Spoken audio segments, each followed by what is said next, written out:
We are in the doldrums of the pre-draft process, but we are getting some interesting types of articles out of the mainstream media that, if nothing else, and probably nothing else, will force a little bit of conversation. And guys, the Scrambling Armchair is Chiefs news, analysis, and opinion every day, but I wanted to take a little bit of a step back and look at some of the other teams in the NFL. The Chiefs will be included in this, but I thought that sort of comparing and contrasting some of the thoughts out there on the Chiefs would be interesting. In an article titled NFL Post Free Agency Power Rankings, Bills challenge Eagles for most complete team, subtitled With Free Agency Mostly Settled and the focus now squarely on April's draft, let's take a look at how the league stacks up from Sports Illustrated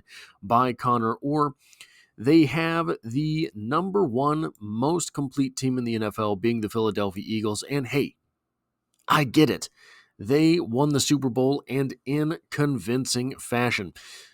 The article says this: the Eagles had a difficult post-Super Bowl free agency in that they had to pay a premium for an off-the-ball linebacker whom they got for next to nothing a year ago, give their running back a raise, and again replace an offensive coordinator. But it's in these moments that Howie Roseman often shows us where the NFL is headed next. The Eagles seemingly never have their backs against the wall.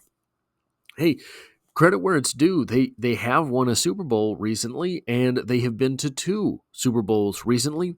The season before last, they kind of collapsed at the end of the year, and those things happen in the NFL too, especially when you have a team that is one of the last undefeated teams. You can only keep that sort of adrenaline spiked for so long, and it caught up to him in the end. Am I convinced that the Eagles are the most complete team in the NFL? I don't know. As well as we saw their offense work last season, like I said, it did falter the year before. The season before that, in the Super Bowl versus the Kansas City Chiefs, the offense did not quite get it done. So I don't know if I'm ready to say that they are the most complete team in the NFL, but if you have to give that title to anyone, the Philadelphia Eagles are as good a place as any to start. Then we have number two, the Buffalo Bills, saying getting Ty Johnson back, adding Nick Bosa, and getting aggressive and adding critical depth on the defensive line and secondary made for a strong Buffalo offseason, one that opens up multiple pathways for the team in the upcoming draft. I would count Buffalo among the most complete teams in the NFL right now. I'm not sold. I'm not sold on the Bills.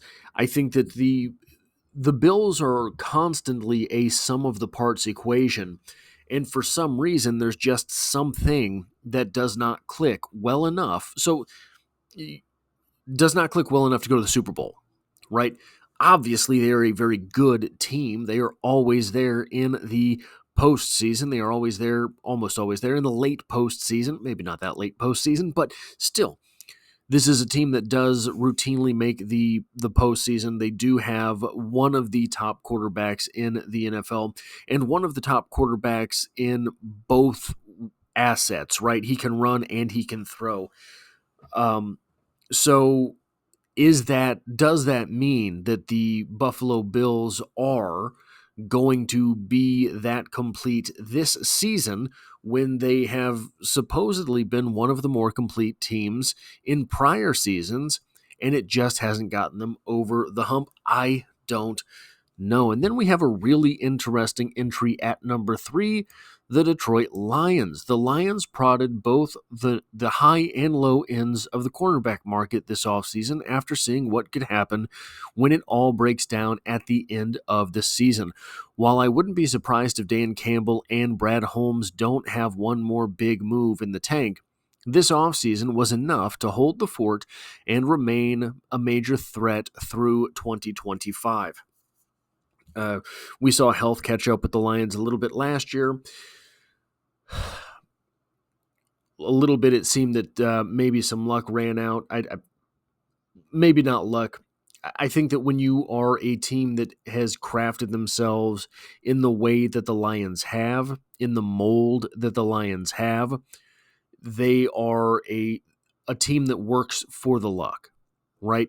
Uh, didn't have the luck with injuries, but I think that they're a hardworking enough team that whenever there was a football to bounce one way or another, they had a couple guys there to scoop it up. So I think that the 1 year run type thing is something that they're going to have to get over. You see a lot of teams in the NFL pop up for a season and then completely disappear. So is that what's going to happen with the Lions? I'm not sure. I think that they're too hardworking for that. I think that their head coach, Dan Campbell, is enough no nonsense that he wouldn't let that happen to the team. But at the end of the day, Dan Campbell is not those 53 men wearing the jersey. Then we have number 4, the Kansas City Chiefs, and a really disappointing type of entry for the Kansas City Chiefs. I've been quietly talking myself into free agent guard Jalen Moore all offseason, at least to the point where it allows the Chiefs to seriously woo me by taking North Dakota State's Gray Zabel at the back end of the first round to end all my nonsense talk about a gap in the dynasty. It doesn't take a lot to make me happy. In all seriousness, I think Moore could end up being one of the biggest flyers taken during free agency. Now, I will note that this word here, flyers, this is ambiguous. A flyer can be positive, a flyer can be negative. I don't know what way he means. So if the Chiefs did not fill their left tackle need for at least this season competently enough with Jalen Moore, then they're going to have some problems. If you don't think that is an answer, a viable answer at the left tackle position, I don't think you put the Chiefs at number 4. However, if you do think that that is a viable answer at the left tackle position, then guys, I don't know how you don't put the Chiefs number 2. Do they have a hole at defensive tackle? Yeah, kind of. Do they have a hole at wide receiver 4? Yeah, kind of. Do they maybe have a hole at safety? I would contend that it is an unproven issue at safety, not a hole. Do they have one of the problems that they had last season was the fact that a number 4 cornerback, Najee Johnson, which there's no sin in being a number 4 cornerback. That's just who he was. Unfortunately, he was forced to play the number 2 cornerback role. They got that filled too. They have moved on from so many of the needs that they had last season that it is difficult to justify, in my opinion, putting them at 4 if you think Jalen Moore is a left tackle. But if you don't think Jalen Moore is going to be a competent left tackle, I don't see how you put them as high as number 4. Because that position was the absolute death knell, nail in the coffin in the Super Bowl. So this is a little bit of a confusing entry for the Kansas City Chiefs. So that's the top 4.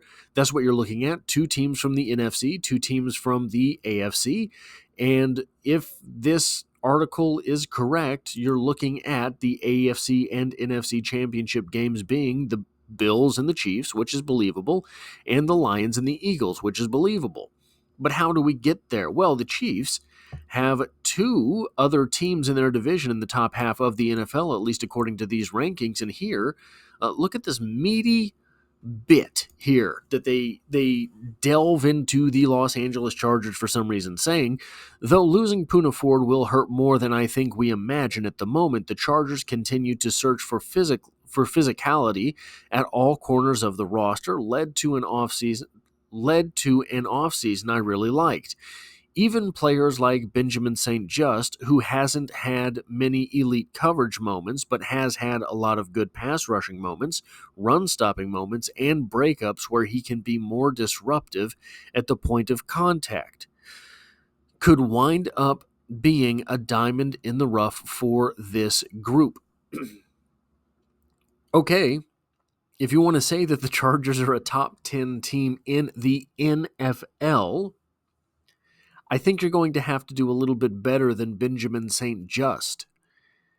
If you're going to make an argument that the Chargers are one of the top 10 teams in the NFL, why start that blurb by talking about how Poona Ford is going to really hurt the Chargers more than anyone thinks he's going to? Losing him is going to hurt the Chargers more than anyone thinks he's going to. By the way, I believe Poona Ford was briefly a Missouri Tiger commitment who then backed out of that commitment. But a long time ago.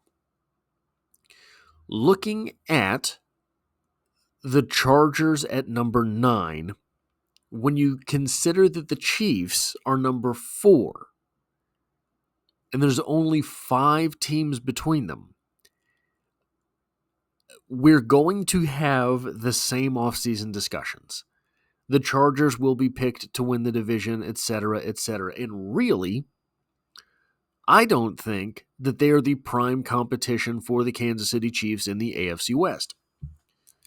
That honor belongs to number 13, the Denver Broncos.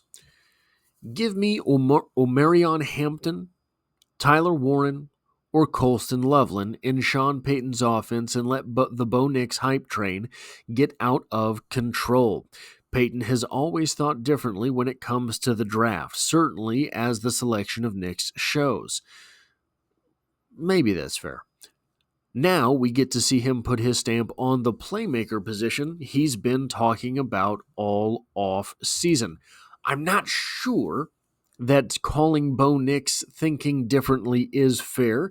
If you remember last year in that draft, all of the momentum among the quarterbacks leading into draft day was with Bo Nix. All of the whispers coming around, all of the sort of talking heads leading into it were very divided on Bo Nix. And if nothing else, what that tells us is that there is heat around the name. If you have a talking head who is willing to go out and make the charge, hey, I don't think this quarterback who is generally ranked 35th, 40th overall, I don't think this is a top 10 player. Well, he's saying that because somewhere he has heard that there's whispers that guy will go in the top 10. And he wants that stamp of the genius once it comes draft day. Well, once it comes that the quarterback in question, if he really does not believe is a top 10 pick, becomes a top 10 pick and washes out, then he can point back, hey, I had that. The other guy who says, I think that Bo Nix is a top 10 pick, that guy wants to look like a genius and doesn't want to tell you his sources. Number one, because his sources would be very upset that he's giving away their identity in the media so that other teams can trade above them. But number two, if I don't have to give you my sources, then it looks like I'm the guy saying it, right? So I think that the whole thing about Bo Nix being a sign of Sean Payton's thinking differently in the draft is maybe a little bit blown out of proportion, but I do believe that the Broncos will be the bigger threat to the Kansas City Chiefs in the AFC West than will the Chargers. So, looking at this list, the Chiefs have in their division 3 of the top 13 teams in football, including themselves. Will they win the division again?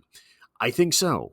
I don't think that there is any getting around Andy Reid, Patrick Mahomes, and the Kansas City Chiefs in the division. I think that they have filled their holes,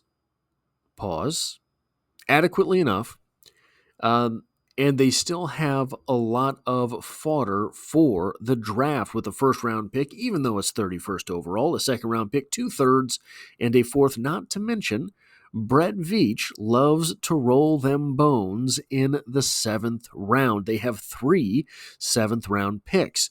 So, as far as most complete teams go, I don't understand how this article has the Chiefs 4th. That's kind of the no man's land for the Chiefs, in my opinion. Anyway, guys, I thought this would be an interesting look at some of the sort of rankings for the teams heading into the NFL draft. That is all I have for this episode. If you like or appreciate what it is that I do here, hitting the like button really does help me out, as it tells YouTube to share this video with other Kansas City Chiefs fans. If you find yourself here by chance but not design, the Chiefs are the only thing I talk about on this channel, dropping multiple videos every single week, and I hope to have you back for the next one.